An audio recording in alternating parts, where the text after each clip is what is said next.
Okay, friends, let's get started. Welcome to our webinar, Mutual Care in Difficult Times. Appreciate everyone who is here. So these are extremely stressful times right now. That is no secret to anybody. Everybody is stretched a little thin lately.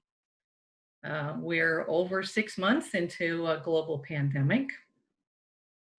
People have been wearing masks and staying home, and schools have been closed or operating from home, and everyone has been working from home. It's been a very hard time, and also a lot of social and economic stress for families. And families with disabilities already carry some additional burdens.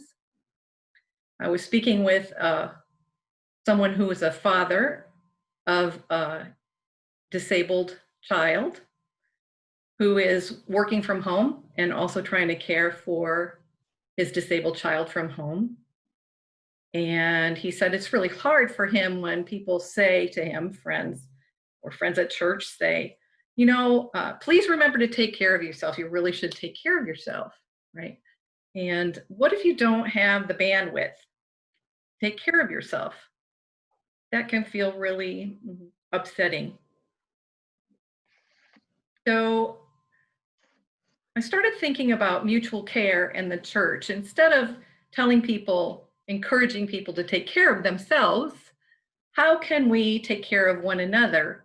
And particularly in this time when people with disabilities and their families are under even more stress than everyone else is, how can we practice mutual care with individuals with disabilities and their families? So going to start out by talking about our Anabaptist tradition, mutual care, with our panelists, Keith Dow, maybe you could wave, who's the manager of organizational and spiritual life for Christian Horizons, and Leonard Dow, stewardship and development specialist for Everence. Leonard, give a little wave. And Katie Smith, accessibility specialist for University of North Carolina in Asheville. I want to thank all of our panelists for being here. We really appreciate you sharing your wisdom on this topic. So let's start out with the concept of mutual care. Mutual care is a beloved and longstanding tradition in the Anabaptist world. It used to be barn raising and bringing in the crops. Nowadays, it might look a little differently. So what's our history of Anabaptist tradition of mutual care? And what might that look like today? Invite any of our panelists to Oh, I wasn't sure where you were going with that.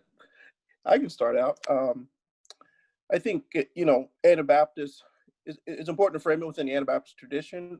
And historically, a lot of the Anabaptist tradition came out of the biblical narrative. And so, when I think of my career within the Mennonite Church, I think of Acts, comes to mind quite quickly, Acts 2, Acts 4, this sense of being together. No one was in need. Think of 2 Corinthians 5, ministry of reconciliation, being reconciled to God and one to another. Ephesians 2, the breaking down of walls. So is this idea of interdependence, and which in our culture, at least here in the U.S., North America, we're so independent, and so it's counterintuitive from my perspective, but yet that's what we as people of faith, guides of the Holy Spirit, are called to be, is this interdependence. I think we all value and can really enjoy the giving part. I think for many of us, people of faith, is the receiving part that we we can work on a little bit. So that's a great point. Thanks, Leonard. Can you hear me okay? Okay, great. Well, as Janine said, I'm Katie. I grew up in the Brethren Church, so I come at things maybe just a little bit differently than some of you, but hopefully some of those traditions will still intertwine.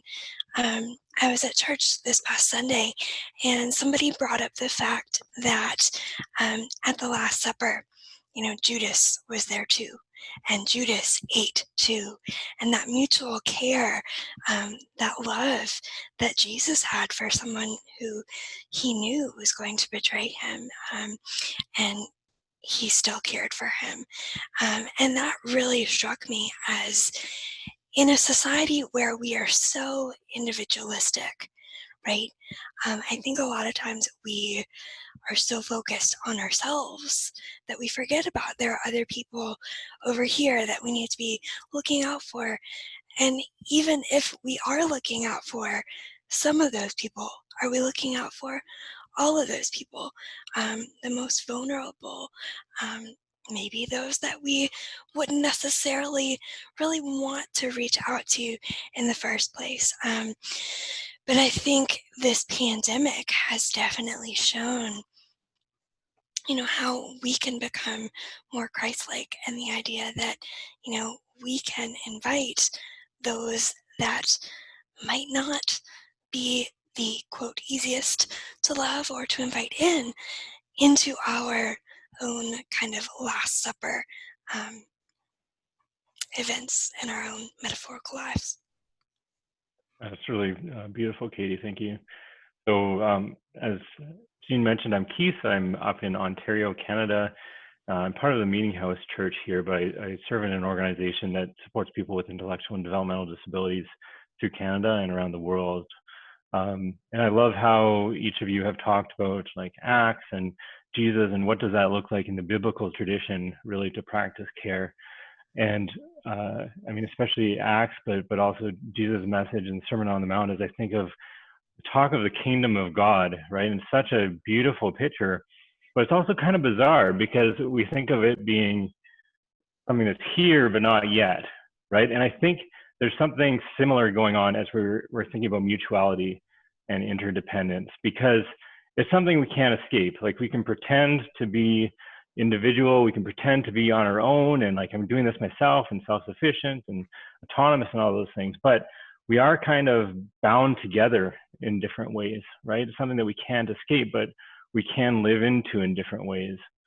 I think of if I'm somebody with or without a disability who is thinking about going to the hospital for a preventative kind of procedure or something, but the hospital has been maxed out by people with COVID or whatever the situation is at the time, like directly connected, right? Or maybe I'm a parent or a teacher, and I've been disconnected and isolated from my community. My ability to practice care is going to be severely reduced, whether or not I think of myself as like strong and self-sufficient. And so it's all kind of tied together.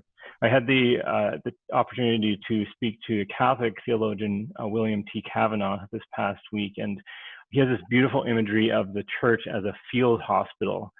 And I think it's so wonderful to think of the church in that way, not as like a removed monastery on a hill, and not as an active fighter in those debates or in those wars, but somewhere in the middle of the fray, right, tending to the humanity of the people that are there. And I think that's kind of what you're getting at too, Katie, that our Anabaptist tradition kind of calls us to that place in between the Judases and the Peters, if you will, or whoever it is that you want to think of as the good person. So maybe that looks like not responding angrily to someone on Facebook, and instead kind of finding out where they're at in their life and what's going on with them and how their kids are doing in school or whatever that looks like. For us recently, we live in the country and we have chickens. And so it meant taking a dozen eggs and putting them in our neighbors' mailboxes, right? It's all about finding out who you're approximate to and what are those real needs that there are to meet there, whether it's families that are impacted by disability or others.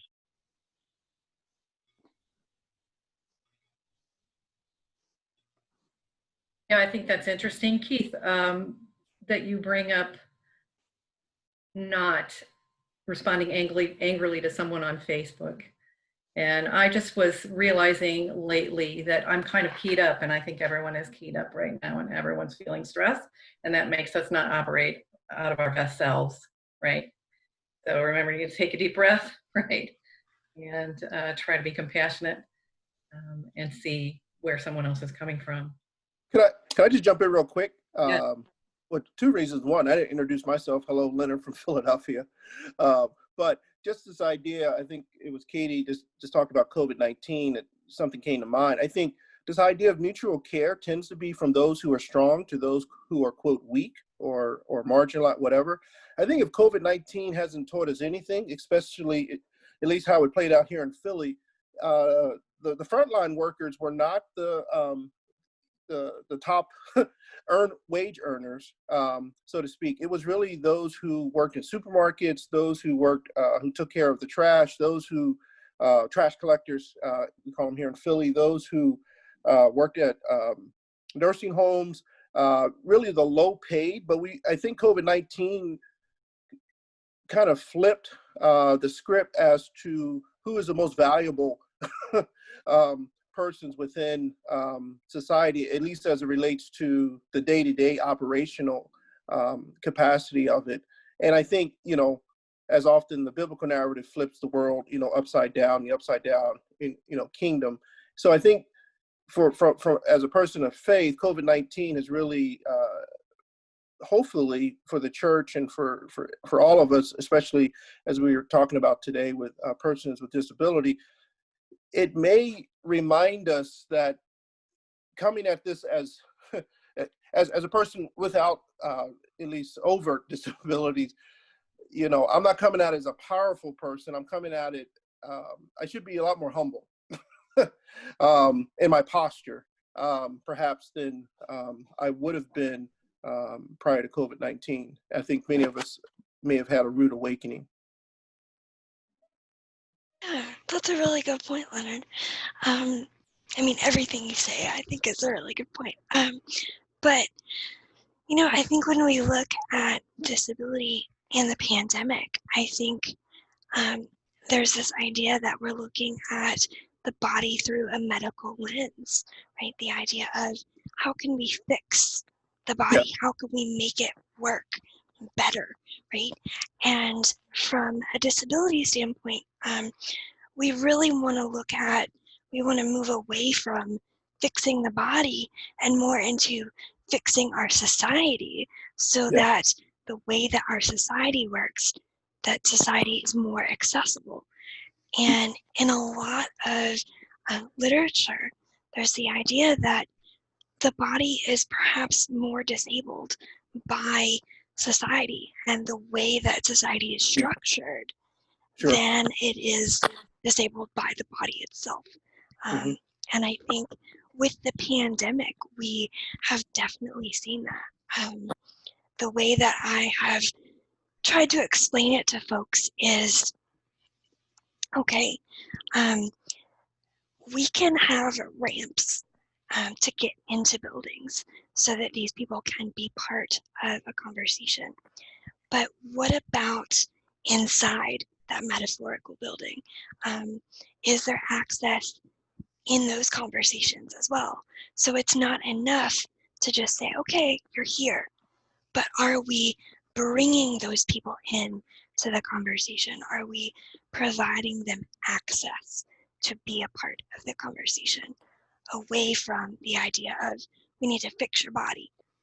Does that make sense? Makes a lot of sense. A lot of sense. And I almost wonder, I guess one of my hopes through the pandemic as well is that we come to a realization that each one of us has different embodied limits, right? I think for many typically able-bodied people like myself, it's easy to experience a lot of life without coming up against those hard and fast limits. I mean, I'm not going to put myself in a basketball court with some of the NBA stars. It's not a way to feel good about myself. But whether it's through sickness or, I got a calf injury the other week, and I think this confrontation that some COVID is something that can happen to anyone, And we realize kind of whether it's the limits of our social networks, the limits of our support systems, the limits of people around us in terms of caregiving, sometimes the limits of our loved ones and putting up with us, like all those different types of limits that we encounter. So, I mean, thinking back to how you're talking about humility, Leonard, I think that's something potentially really hopeful, is that if we can all come to appreciate, like was said before, that we need to be receivers of care as well as givers of care, right? That has a lot of possibility, but I think it also sparks a lot of fear. And if we put up a lot of protective walls or think of ourselves as self-sufficient, then we're going to be pushing back against that thought that I could be weak, that I could be limited in some way. And it may be difficult to get through. Yeah. American exceptionalism doesn't help, right? Right. And I think it's important to be aware of the fact that the way that our society is structured, especially in America, is that it is structured for people who are able-bodied, right? It is not structured for folks that have disabilities that may not be existing in a typical body or mind. And there's a big, kind of divide in that people with disabilities are considered other, right? Or, they don't have power. And when people with disabilities do try to take some agency and some power, there's kind of a social pushback against that. Sure. Yeah.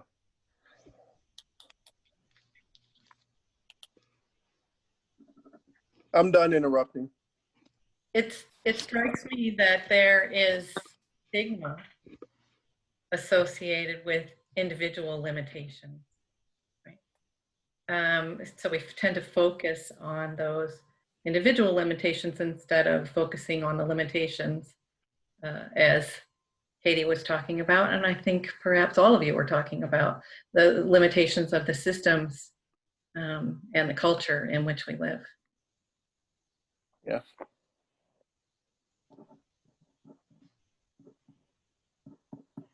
So there are, in this time, there are burdens and struggles, additional burdens and struggles for individuals with disabilities and their families. And I wonder if we might talk a little bit about how this pandemic and how social and economic stresses are affecting people with disabilities and their families and caregivers during this time.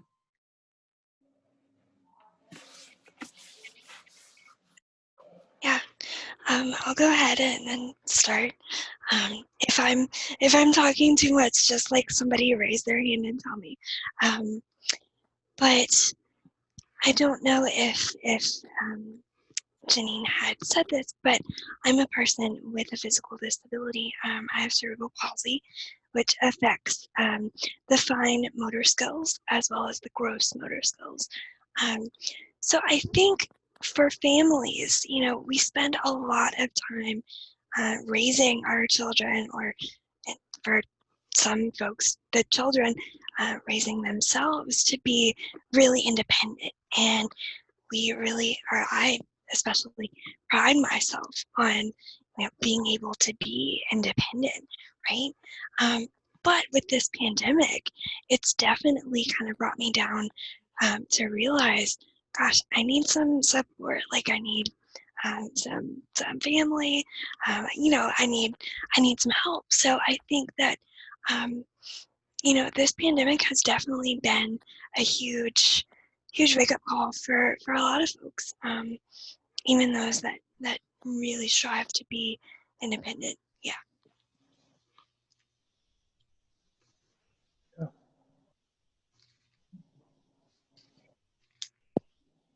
Yeah, I know I'm always hesitant to speak too much on this topic, and thanks for sharing your experience, Katie.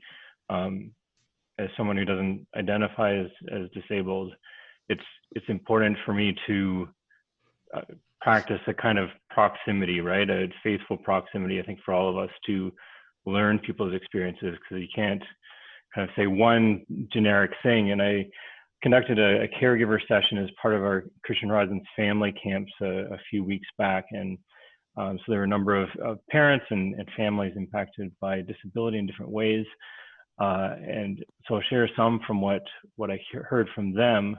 But I think one of the things that really struck me is I was going into that session thinking, oh, it's going to be like hardship, like total hardship. And obviously that's a part of the reality. That's part of reality for many people, and especially people with disabilities through this time. But what stood out to me is the amount of resilience that I found in that group of people as well. That things like experiencing marginalization from their community or isolation in different ways, that was a reality for many people even before kind of enforced isolation happened. And so there were some skills and some gifts that they had learned for coping that were really helpful, right? People who are immunocompromised, learning to navigate things, some real gifting and some insight that I think if we had listened earlier, and I don't know that we're really doing a good job right now, listened earlier to the experiences of people with disabilities and who are immunocompromised, that we could have navigated this whole thing in a different way. But also just the hope that I found as I was talking with people, and it might have been little things. It might have been a rainbow that they saw during the day that gave them hope. For one mother, it was a grant or some funding that had come through for her that she wasn't expecting. And so hearing the stories of people, I think we find both those real challenges and the joys are the sources of hope. And so that was something that was encouraging for me. I mean, that being said, the financial realities can be really hard. So many people are receiving less than the COVID stipend for their disability benefits, and it's not very livable in a lot of ways. So it calls attention to the disparities that exist there. The challenges of finding competent support people to come in and work as part of the experience, or even, being open to that, right? Because you're opening yourself up to a whole world of potential risk and exposure to COVID as well. And then all that without even going into some of the fears around the policies that are being created, and fears around, if my loved one or if myself were to go into the hospital, what are the policies there around ventilator rationing all over North America and other countries? There's some pretty horrendous stuff going on there. So, I mean, I know that churches have a lot going on, and we're navigating new virtual worlds and dwindling funds and those types of things, but I'm sorry, my dog is getting into the garbage can right now, which probably isn't good. But I think the faith that we're called to, and I think of James and the book of James, the faith that we're called to is a faith that shows itself through things like advocacy, through building competency and care to be able to meet needs in both a practical and an emotional and way. And so I'm thankful for the work of Anabaptist Disabilities Networks and others who kind of help to build that competency in our churches too.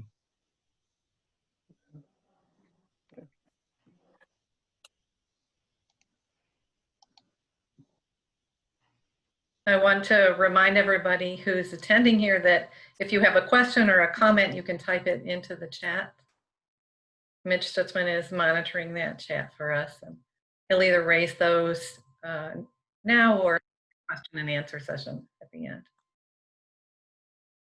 And to that end, Jeanne, I might draw attention to one comment that was made over the course of this discussion by Seibel, saying that the economics of the way disability is monetized is often punitive in our culture, and I think that's worth mentioning at this time. So if others have comments to add to the discussion, I am keeping an eye on the chat, so feel free to do that.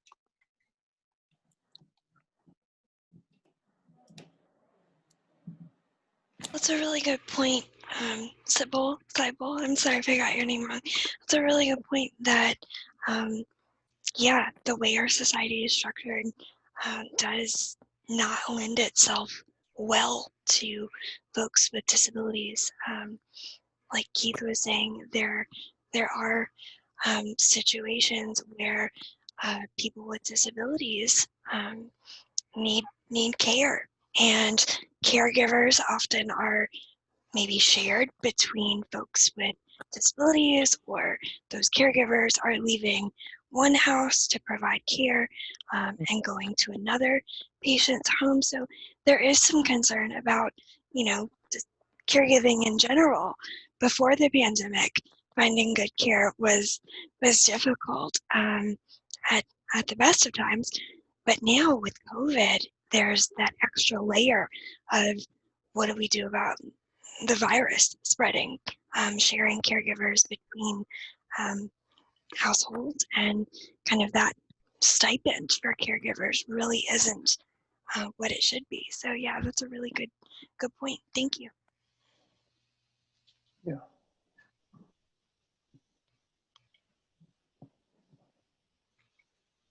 And some caregivers are electing not to work. There's a shortage of direct service providers right now in the United States. I don't know what it's like in Canada. It may be the same, Keith, but at least in the States, there's a shortage of direct service providers. Yeah, certainly. And I think in the best of times, if you will,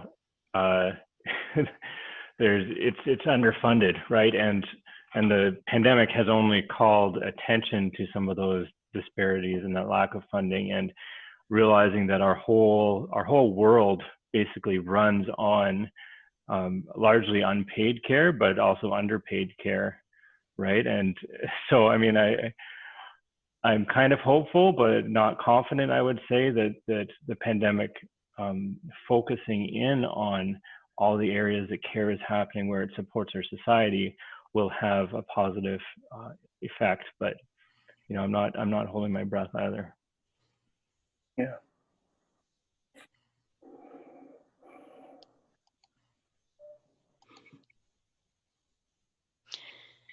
I think it's important too to understand that parents of children with disabilities are facing a huge challenge. Yeah, thank you.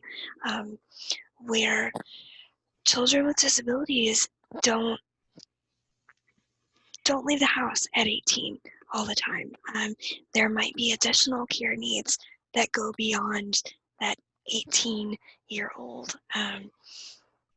individual. And what we're seeing, especially at the beginning of the pandemic, was some of those care facilities that were taking care of adult folks with disabilities actually had to shut down.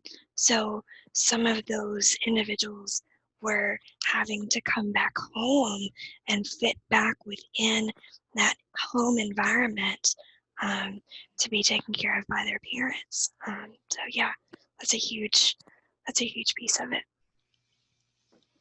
Yeah.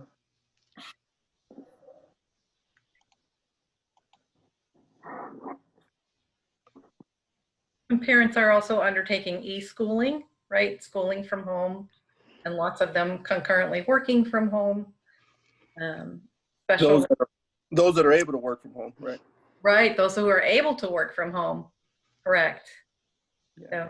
So child care is also an issue, or adult care, right? If that's needed, is also an issue. If you have to go to work and there is no school for your child to go to, and staying home and not having special rec or therapies, or a lot of those things have been canceled. I think that's hard. At the risk of speaking into a world I'm not as familiar with, I think the one commonality in that the COVID piece has also created is this within the African American community, especially here in North America. Many or all of us are probably aware of, depending on how you frame it, civil unrest, seeking justice.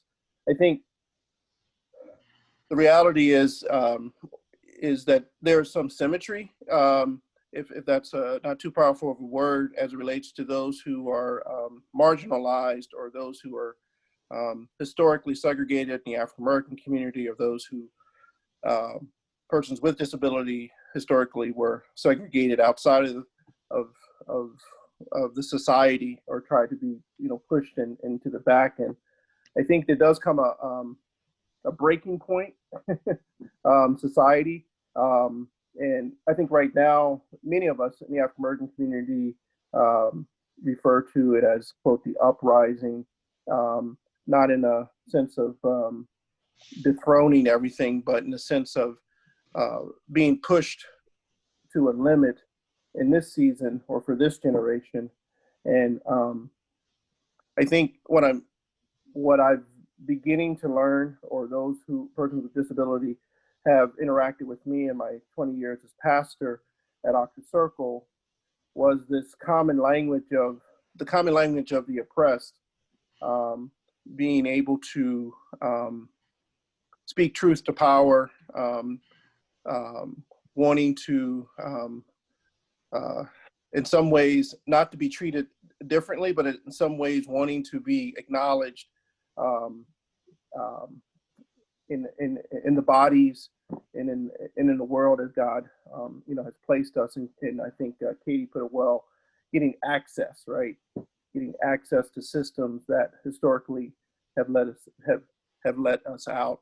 And so this summer, it may be, as it relates to justice and the long conversations around injustice in the African American community, but perhaps there's an uprising coming as well. My point is, perhaps there's an uprising coming within the communities of those with disability, as it relates to economics and access and housing and those things as well.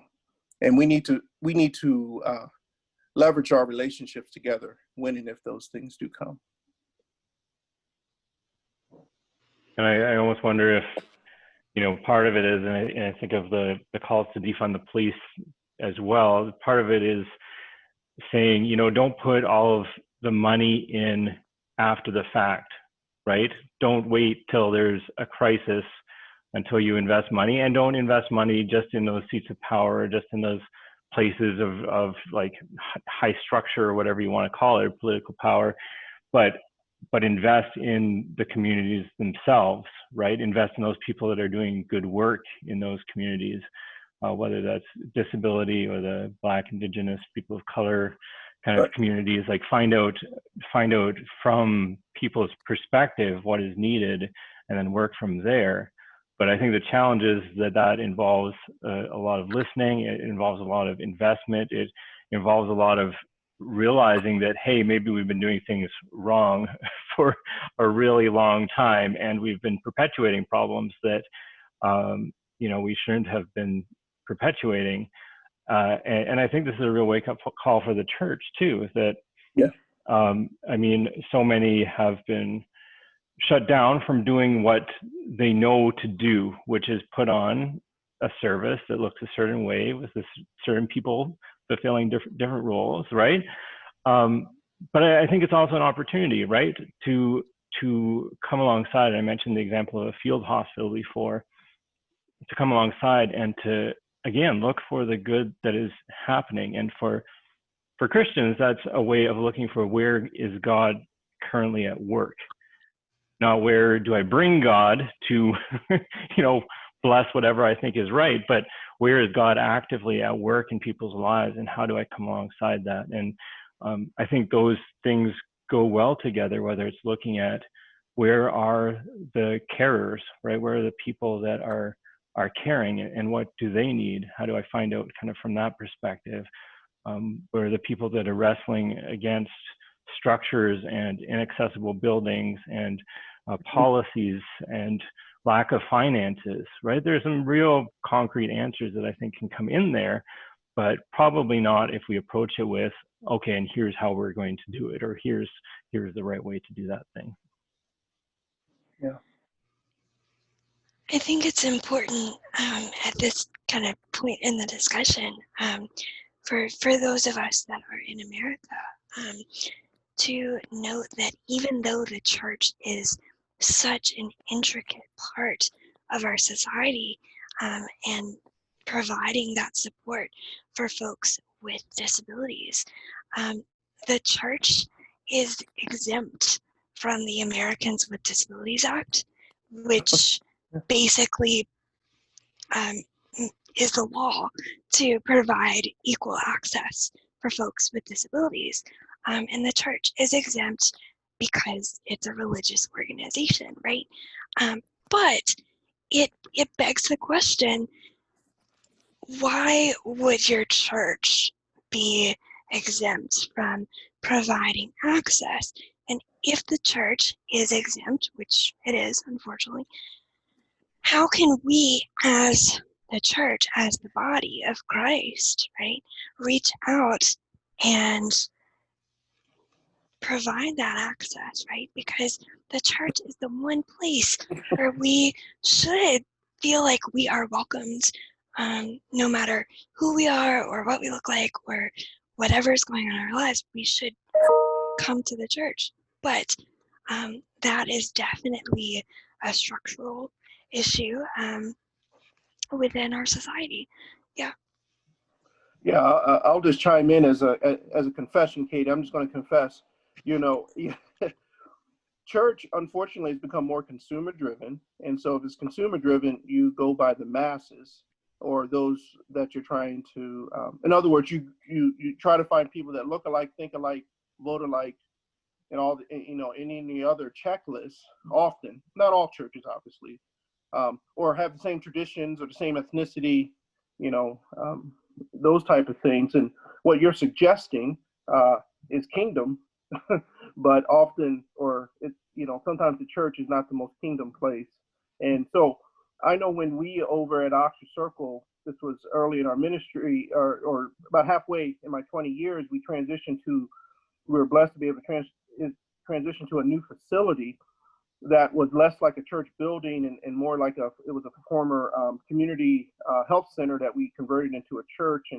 And it just so happened that everything was on the first floor.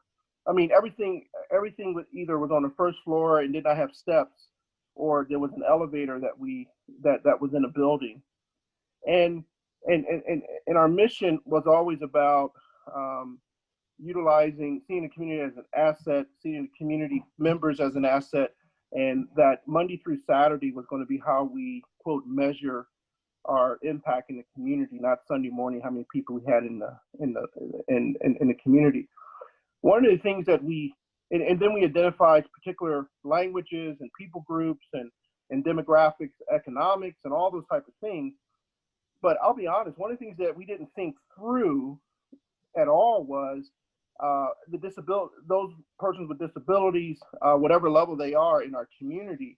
But because our facility was set up in a way as a former health center, we found ourselves being hospitable, or being a place where those with disabilities could come in and find accessible. So in other words, we built it in the community came those with disabilities. And then we had to begin figuring out ways to expand our access, like you talked about earlier, so that not only did we want them welcome, those with disabilities, but we also then wanted them to be integrated into community. And, we stumbled and bumbled at times. There were times that we had to ask for forgiveness. There were times that we had to ask for direction. But we worked at it together, but we stumbled into it. And I would say that we were about as much community-based as any congregation, but that was a blind spot for us. But God's grace is greater than our mistakes, and it expanded our congregation, expanded our ESL, GED, and a whole bunch of other things that we were doing in the community. So I'm wondering, how do we, instead of waiting for a crisis, as Keith was talking about, waiting for something terrible to happen, right? How can we, instead of rescuing people from the river, right, keep them from falling in? How can we set up those systems, that culture of mutual care in our congregations? How do we set the table for everyone, right? And practice mutual care so that we can build that strong, interconnected, interdependent community for everybody.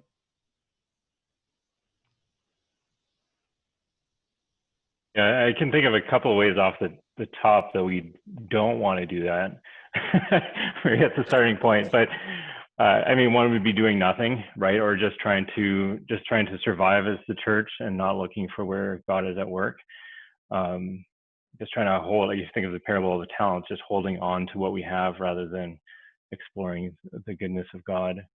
And the other I referenced before, that we kind of swoop in and say, we have a solution, here's what it is, let's move forward with that.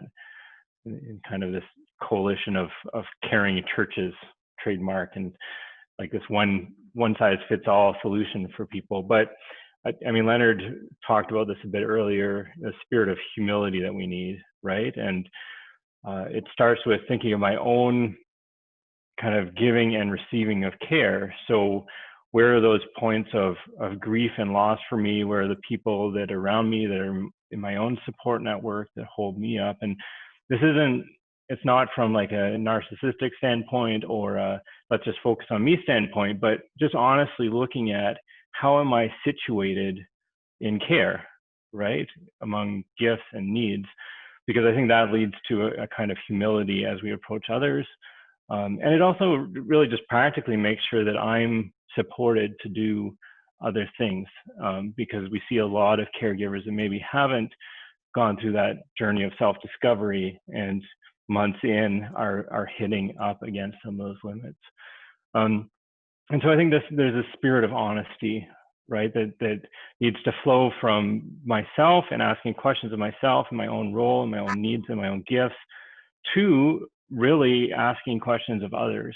And there's a book by Judith Butler. She's a gender theorist and philosopher, but she wrote The Force of Nonviolence. It's a really fascinating book. And she says that we need an aggressive peace. And I think she's building here on Albert Einstein once called for a militant pacifism. I don't know how that is going to resonate with Anabaptist folks here. It's something that maybe I wouldn't fully ascribe to, but there's something to that, even as we're thinking about care, that it needs to be like, I don't know, a brave care, right? It needs to be a direct care that doesn't back away. I think sometimes we're really polite and we're, we don't want to intrude, we don't want to ask questions, but we don't start from this place of wondering if people have gifts to share or if they have needs. I mean, especially during a pandemic, we do have those things, and we don't start from a place of wondering if people are okay on their own or self-sufficient. Like, that's just not a reality. And so we need to kind of ask those meaningful questions. And I love that, Leonard, the act of confession, because that's something unique that I don't see a lot of. And it's hard for me, it's hard for many Christians, it's hard for many in our society. But we're going to make mistakes when we ask those questions. We're going to make mistakes as we're trying to figure out what's going on around us. But we need to be, quick to confess and then quick to work through that. And I've seen some really great examples through the pandemic of churches that come alongside organizations like Christian Horizons to help sew masks or help provide food or other really just meaningful things.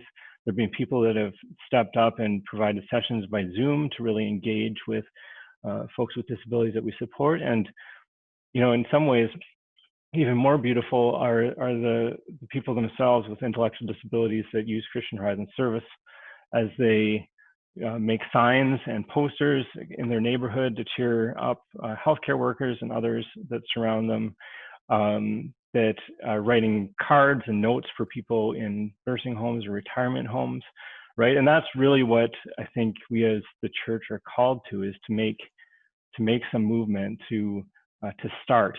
And there's something beautiful in that act of starting. I'm going to jump in before Katie comes in, because she's going to bring us home.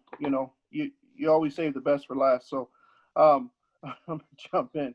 Um, Again, I would say, recognizing um, our own selfishness, right? Um, we're, we, Meaning that we tend not to care about those that are not in our circle. So um, if persons with disability are not in our circle, we have to recognize that that probably will lead us not to have that as a priority or something that we should be leaning into. So um, I'm going to take from the book Color of Compromise, which is more about the church history as it relates to the African American experience. But in the back of the book, the author talks about ways that people can become more aware or more aware of diversity and equity and those type of things. And I think it could apply here. And so he has this thing called the ARC, A-R-C. And the first one is awareness, meaning not always going directly to a person with a disability, perhaps doing some reading, some research on your own, doing your own work, as I had to do in preparation for my limited role here. So I think for some of us, it's just being knowing that we don't know, but yet leaning in and becoming more aware through resources, through the Anabaptist Disability Network and those type of things for someone like myself. The other one that I think is important is also in my brother by another mother, Dow, mentioned, Keith, is around relationships, right? We have to change our networks if we want to begin understanding the world from a perspective that we may not be familiar with. And so some of the things that he's already said, and I'll just say it again, proximity matters. Whoever or whatever group perhaps that you're trying to engage in, you can't talk from a different zip code about the zip code that you're trying to impact or walk alongside. And so finding your way into agencies or into communities or churches that may be doing further down the road than you are would be one way to begin building those relationships as well. At Oxford Circle, we did a very small, as we started getting 1 or 2 families with children with disabilities, it really changed how we were doing children's church. And at the time we had, I don't know how many kids that we had running around, but the one little girl had sensory issues. And so one of the traditions that I used to do was invite all the children forward, and that would be really loud, and I loved it. But for her, that was a very traumatic experience, and sometimes she would get pushed and those type of things. And so we began trying to think of ways that we could go to her, or someone from the church could go with her to bless her as I'm blessing all the children. So we had to start working at it, building those relationships, and then recognize it's he says commitment, that it's a marathon, not a race, and being committed to it. That's a great point. Thanks, Leonard. Yeah, I think one of the last things that I want to leave you with is access doesn't have to be perfect. Access is a moving target, and we're not always going to get it right. But I think one of the most important things that we can do is try to be accessible to all people, whether that's people of color, whether that's people with disabilities, whatever that looks like. So when we are building our systems, when we're building the structures, and maybe not the physical structures, but when we are building those programs within our churches, let's start by designing those programs for the people in the minorities. Let's start by creating those programs with people with disabilities in mind, instead of creating a program and then trying to retrofit it when a person with a disability wants to participate. So really just having that open mind and And like Leonard did, being willing to change how you're doing things so that other people can be included.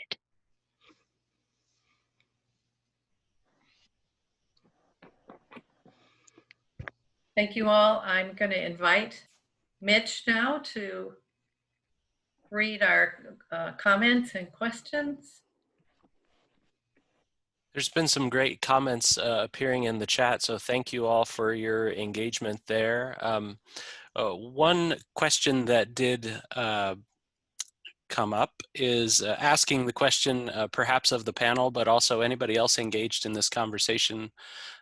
If you are aware of any churches, or I'll extend that question to say other organizations that are helping families with e-schooling, be that online tutoring or offering the use of their facility for Wi-Fi for those that don't have access.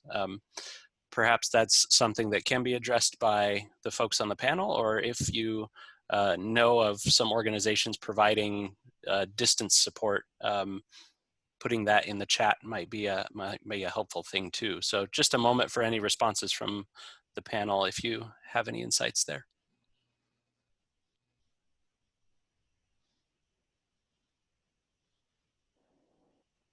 I do not.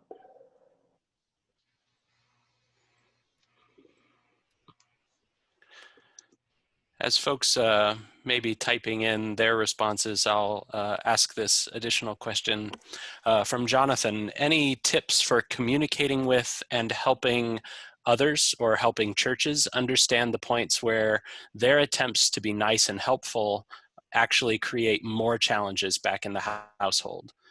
Jonathan says he's a father of a high-functioning adult son with a developmental delay. And people say and do things out of kind motivation without realizing the challenges that it creates later. For example, speculative thoughts that are taken as promises when attempts at mutual care are actually counterproductive. So any tips from the panelists for communicating with others or with your church community to help them understand that their attempts to be nice and helpful actually might be creating more challenges? Yeah. Yeah, well, I think of the verse, I forget where it is exactly, where Paul is encouraging Christians to speak the truth in love, right? And that's something that always sticks with me. It kind of goes back to what I was saying about honesty with ourselves, about where we're at and our needs and our gifts, and our honesty with others. Because I think that, unfortunately, with the way that we've been raised, with our kind of social disposition, if you want to call that, or social protocols, we try to be really nice, right? And we try to make these kind of grandiose promises. And I mean, the one that's usually right in our face is everybody welcome right at the front of the the church. When you get in there and you realize, no, there's a lot of people not welcome here, right? And that's just where it starts, because in conversations, people will assume like, oh, you must want, let me pray for your healing, or whatever that looks like. Of course, healing according to what that praying person thinks it should look like. And so I think that's where honesty is really important. I have a friend who is a part of our church community and is autistic, and he actually left another church. One of his experiences there was as a small group where you know, he was a part of the small group. He thought that it was going well. And one day he was just asked to leave. He was just told by the small group leader that it's not working. Sorry, you're going to have to find another group. And then he came to our church, and the experience he had in our church is that it was difficult, because the small group that he joined there, the leader was very honest with him. And there were times where he was maybe speaking too long or over top of others, or not spending enough time listening, and some of those social cues just weren't being caught. And so the leader worked with him and was just very honest. And obviously those are hard conversations to sit down with someone and say, you know, this isn't working, but it's not working because of this and this. And, you know, here are some really good things that you're bringing to the group, but we need to learn to kind of find a way to balance that out. Yeah, and unfortunately, niceness often gets in the way of speaking the truth in love. Yeah, Um, just two things that I want to add very quickly about that particular situation. Um, sometimes I think we need to consider why we are wanting to be nice. Do we want to be nice because we have something to offer, to do, kind of an action item? Or are we simply being nice because we want to make ourselves feel good, right? Why are we doing that? And it's okay to feel uncomfortable in a situation. We do not have to fix every situation. But one of the things that I learned in my studies is that, and I think this applies maybe more to folks that are living in care homes, but when you're working with folks that live in a home, like a care home, you need to be mindful of the fact that you, as the worker, can leave that environment, right? But the environment that you've created in your workspace is someone's home, right? So just being aware of what you're saying, what you're doing is going to impact someone else in a larger way. Jonathan, in terms of your specific situation, maybe just pulling that person aside and saying, hey, I really appreciate you interacting with my child. Here are some specific ways that maybe this interaction could go better because my son really, adores you and thinks the world of you. But here are some ways that we might kind of streamline that communication, if that helps at all. I'll just jump in. The one thing that we really tried to do, thanks, Katie, I'm just talking more from a pastoral role, was that we had to take the conversation seriously, or my associate actually did, because she was heading up the children's church and all that. We then worked with the Sunday school teachers around some of the concerns that were coming up. And then we also talked with the children and the parents. So in other words, we took the request or the situation that the mother had shared about some of her concerns in our church around the sensory issues, around helpful, unhelpful people, those type of things. And we processed it and discerned it as a leadership team. And then we worked to equip our Sunday school teachers or children's church folk around some of that as well. And then we also talked with some of the, we talked with the children at the level that they can understand some opportunities that we can be friends, but not in the same way of just grabbing, and how kids are and those type of things. So it was a learning opportunity. We approached it as a learning opportunity with the parents' help, with the parent help. So I'm aware that we are at our time. Mitch, do we have other questions to answer?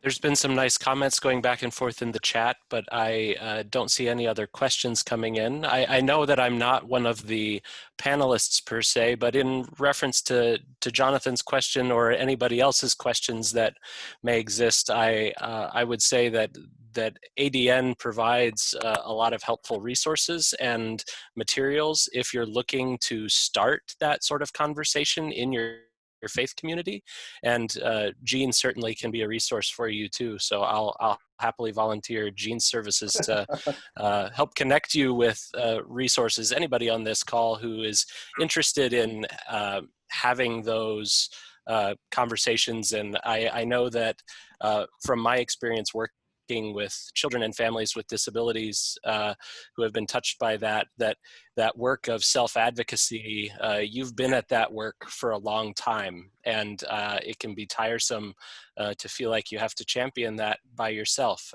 And hopefully ADN can be an organization that can come alongside and help folks build a system of advocacy rather than you having to journey that alone. So making sure you're aware of the resources ADN has and the resource that you have in connecting with Jeanne too. So there are several comments coming in, but I think those are all just comments and thanks along the way. And so I'll turn it over to you, Jeanne, for any concluding remarks. I just want to say that ADN and I are glad to be of whatever support or assistance we can offer you. Please feel free to contact me. My email address is Jeanne, Jeanned @adnetonline.org. You can contact us through our website or give us a call. I'm glad to talk to any of you anytime. I want to thank Katie and Keith and Leonard. Thank you so much for volunteering your time and your wisdom to share with us on the panel discussion tonight. Thanks to Peter for running tech and Mitch for fielding questions. It's been a great discussion, and thank you all for attending. Really appreciate you being here. Take care, everybody, and take care of one another. Blessings.